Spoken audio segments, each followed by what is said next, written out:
Para saudara dan saudari yang Tuhan cintai, selamat pagi dan selamat bertemu lagi dalam renungan harian dari Paroki Santo Fransiskus Assisi Apeo, edisi hari Senin, tanggal 3 November 2025, dalam masa biasa yang ke-31.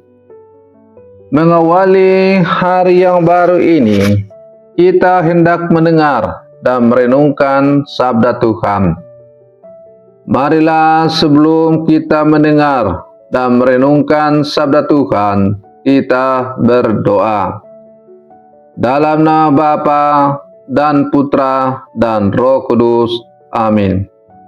Allah Bapa yang Maha Rahim, Engkau berbelas kasih terhadap siapapun, sehingga kami dapat merasakan cinta kasih-Mu yang besar kepada dunia ini, sehingga kebaikan-Mu dapat kami wartakan. Bersabdalah ya Tuhan, kami siap mendengarkan. Terpujilah Engkau Bapa, Putra dan Roh Kudus, kini dan sepanjang segala masa. Amin. Dalam nama Bapa dan Putra dan Roh Kudus. Amin. Para saudara dan saudari yang Tuhan cintai, sabda Tuhan yang hendak kita dengar dan kita renungkan untuk mengawali hari yang baru ini diambil dari Injil Lukas pasal 14 ayat 12 sampai 14. Tuhan bersamamu. Inilah Injil suci menurut Lukas. Yesus bersabda kepada orang Farisi yang mengundang dia makan, "Bila engkau mengadakan perjamuan siang atau malam, janganlah mengundang sahabat-sahabatmu, saudara-saudaramu, kaum keluargamu, atau tetangga-tetanggamu yang kaya, karena mereka akan membalasnya dengan mengundang engkau pula, dan dengan demikian engkau mendapat balasnya. Tetapi bila engkau mengadakan perjamuan, undanglah orang-orang miskin, cacat, lumpuh, dan buta, maka engkau akan berbahagia, karena mereka tidak mempunyai apa-apa untuk membalas engkau. Sebab engkau akan mendapat balasnya pada hari kebangkitan orang-orang benar." Demikianlah sabda Tuhan. Para saudara dan saudari yang Tuhan cintai, sabda Tuhan yang baru saja kita dengar bersama, yang diperdengarkan oleh gereja pada hari ini, terdengar begitu radikal dan menantang kebiasaan sosial pada zamannya dan bahkan pada zaman kita saat ini. Yesus berkata kepada tuan rumah yang mengundangnya, "Apabila engkau mengadakan perjamuan makan siang atau makan malam, janganlah engkau mengundang sahabat-sahabatmu atau saudara-saudaramu atau kaum keluargamu atau tetangga-tetanggamu yang kaya, karena mereka akan membalasnya dengan mengundang engkau pula, dan dengan demikian engkau sudah mendapat balasnya." Kalimat ini sungguh-sungguh memutarbalikkan logika timbal balik, atau biasa kita dengar istilah do udes. Saya memberi dengan harapan saya juga mendapat balasnya kembali, yang sering kita terapkan dalam hidup kita sehari-hari, terutama dalam pergaulan. Kita cenderung berbuat baik, memberi, mengundang kepada mereka yang kita tahu dapat atau akan membalas kebaikan kita. Kita berinvestasi pada relasi yang menguntungkan secara sosial, ekonomi, atau status.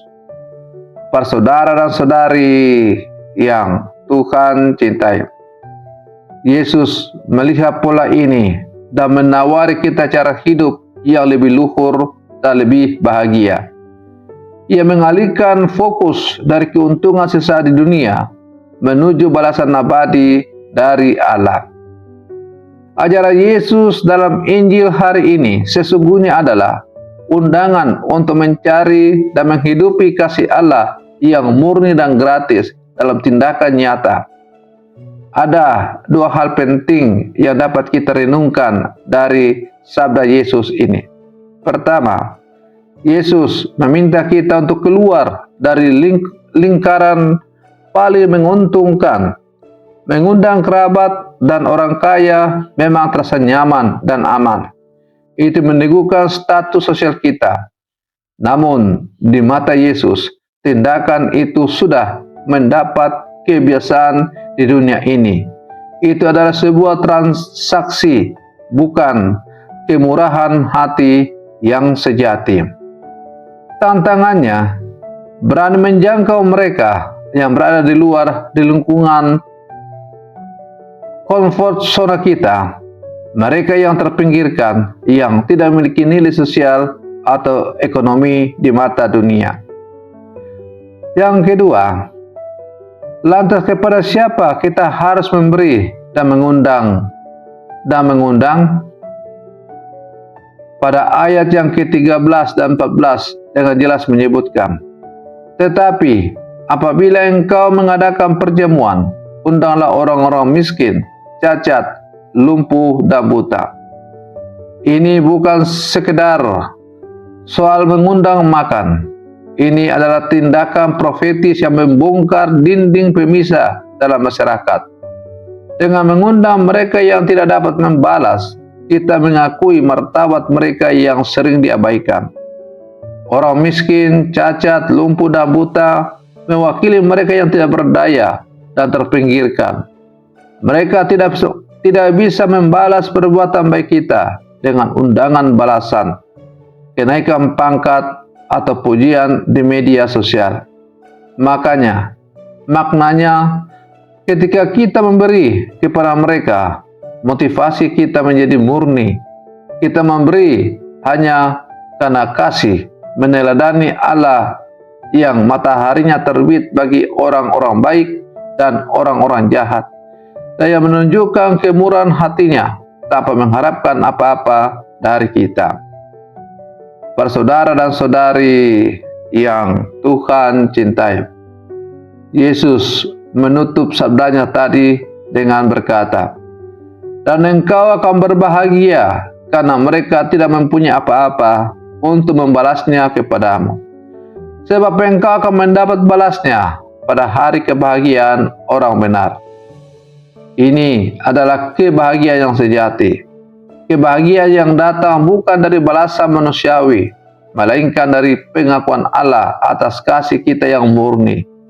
Berbuat baik tanpa pamrih adalah investasi rohani terbesar, karena balasannya adalah hidup kekal dalam kerajaan Allah.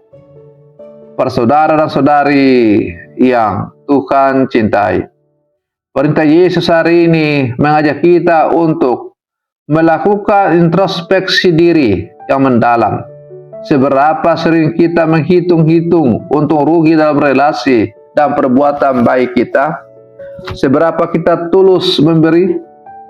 Maka marilah sebagai murid-murid Yesus yang hidup di zaman sekarang, kita jadikan perjamuan hidup kita sebagai cerminan kerajaan Allah, di mana semua orang diterima tanpa syarat, tanpa pandang status. Mungkin kita tidak mengadakan perjamuan mewah setiap hari, tetapi kita selalu punya kesempatan untuk memberi. Memberi waktu kepada yang kesepian, memberi perhatian kepada yang sakit, memberi senyum kepada yang terasing, memberi suara bagi yang tertindas, mengunjungi orang yang ada di penjara, dan sebagainya. Setiap tindakan kasih yang kita berikan kepada yang paling kecil dan tidak berdaya adalah perjamuan yang akan diperhitungkan oleh Tuhan sendiri. Maka marilah kita terus berusaha untuk menghentikan usaha untuk menjadi balasan dari manusia, dan mulai mengumpulkan harta surgawi melalui kasih yang murni dan tanpa pamrih. Semoga Roh Kudus memampukan kita menjadi tangan kasih Kristus yang menjangkau mereka yang terpinggirkan, agar pada hari kebangkitan kita layak mendengar sapaan-Nya. Mari, hai kamu yang diberkati oleh Bapakku, terimalah kerajaan yang telah dipersiapkan bagimu sejak dunia dijadikan. Semoga permenungan saya untuk mengawali hari yang baru ini semakin menghantar kita menjadi murid-murid Yesus yang sejati. Selamat pagi, Tuhan Yesus memberkati kita semua.